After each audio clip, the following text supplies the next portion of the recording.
good, wealthy fam? We're back with another video. I'm Rachelle. And I'm Michael. And this is Journey to Wealth. Listen, guys, before we get started, I'm going to remind you to like this video, subscribe if you have not already, leave comments. You know, we love to engage with you guys, so leave comments, ideas, suggestions for new videos or anything you guys would like for us to talk about. So, and also we want to say thank you to all our new subscribers. Yes. We have gained almost 100 new subscribers to our page.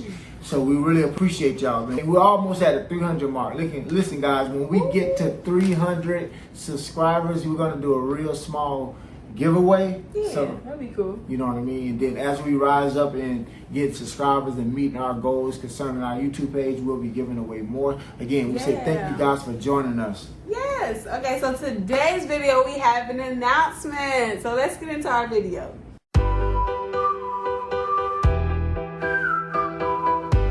Today we're going to be talking about, well, let me do this. In 2017, I believe, right? 2017, we purchased a car, a 2017 Toyota Corolla, brand new. But we didn't know the type of trap that we was getting ourselves in, as far as making payments every month. Our payment on our Toyota Corolla was like $403, and we did that for 3 years. But we letting y'all know today, living in the tents of paying that car off, so we no longer have a car payment. So I just want to tell y'all, listen, you gotta be focused.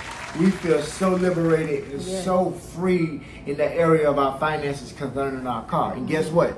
Nobody can take it from us because we got the title deeds. So we want to talk to you guys a little bit about the process of paying off the car. And like he mentioned, we got the car in 2017. We had one child at the time. Yes. And the year after that, we then had our second child. So that was we had two children and a $400 car payment plus car insurance. So our bills were off the chain, y'all. And we wanted to find ways that we can eliminate expenses so that we can keep most of our money and not give our money away because we owe people.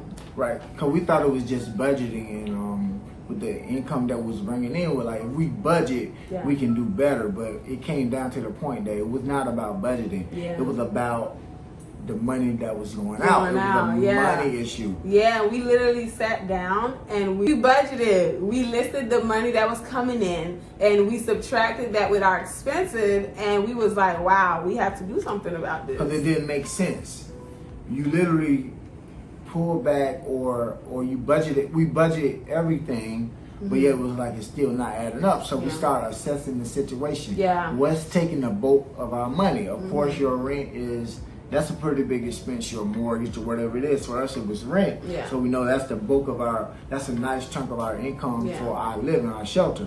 So we looked at our car and we started assessing the situation. We were like, if we get rid of this car payment, that'll put at least $400 plus back in our pocket. Right, after rent, that was the second highest expense, and so that was something that we could work on eliminating. Right, and I can say one thing that we did concerning that car, we purchased that car being financially immature, not having the knowledge of our finances, not really knowing how much money that it was going to take. And how, I mean, we kind of knew how long it was going to take. Right. But even then, it doesn't sink in until you're in it and you're dishing out this money and not having enough money for us to live or to enjoy ourselves. Exactly. So we saw the situation, we saw the problem, so we had to figure out how could we get rid of this car payment to be able to put money back in our pockets and start putting that money towards our future, start putting that money towards other goals that we had planned. So we had to figure out what we had to do. So many of you guys know in one of our previous videos, we mentioned Michael got a second job. And that job was mainly for us to eliminate that car debt.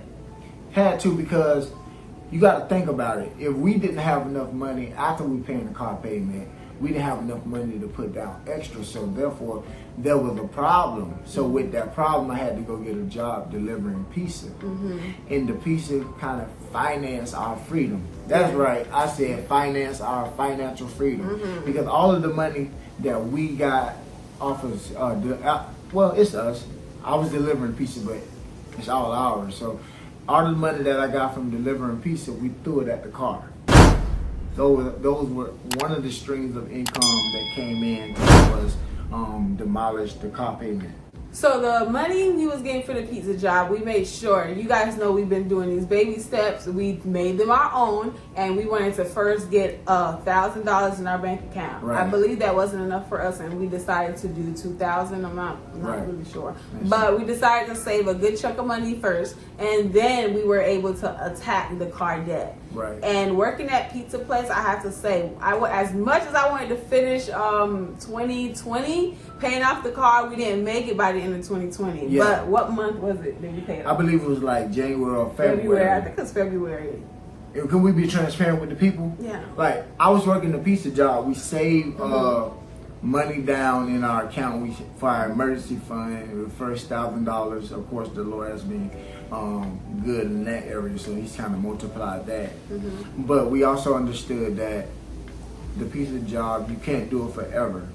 But we did use that as a driving force. We used it as a driving force to get rid of the car payment. So as we was knocking down the debt, as we was getting tips, we was getting paychecks, we started knocking the payment down. Yeah. And one thing I wanted to mention was, even though we were very immature, how did you say it when we was buying the car? It was financially immature. Okay, he said it was financially immature, but I just thank God that our interest rate was so low, because we would have been jacked up.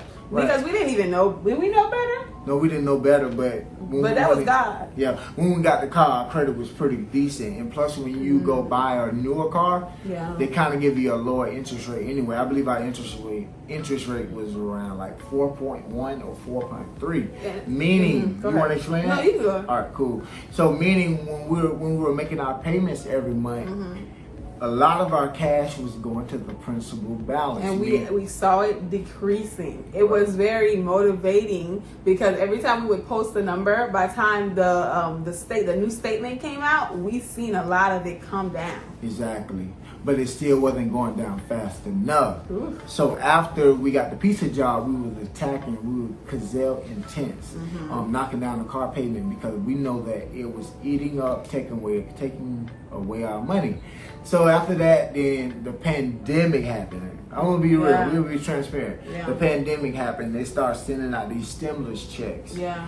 So some of the money from the stimulus checks we used to finance our freedom. You're gonna hear me say that word a lot. We use that money to finance our freedom, so we put that money towards our car payment.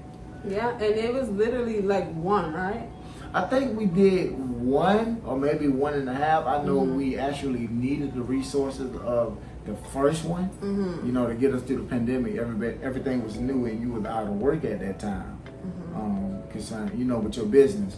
But we used that the last stimulus check that they sent, the last stimulus check that the government sent us, we put the whole thing down on our car, because we got a car down to only owing like $2,300. That caused us to pay off our car a year and a half early. And I'm telling you, when we made that last payment, it took such like a weight off of us. Oh yeah. When we finished paying the car off and we made that payment, we went online, typed in our information, and put our bank account information, and sent the information out. It took off a load off of us. It was like a ton of bricks taken off of us. Couldn't believe it. And what I love about it the most, that we have gained ownership over this vehicle, and nobody can ever say that we owe them anything. I'm gonna go biblical. The Bible says to owe no man nothing but to love him. So I'm not a big fan of that. And we knew that the borrower was a slave to the lender. And we don't want to say like nothing came up, guys. Plenty things were coming up. But let's talk about it then, because even with paying the car off, our alternator blew out. Yeah. Our transmission went out.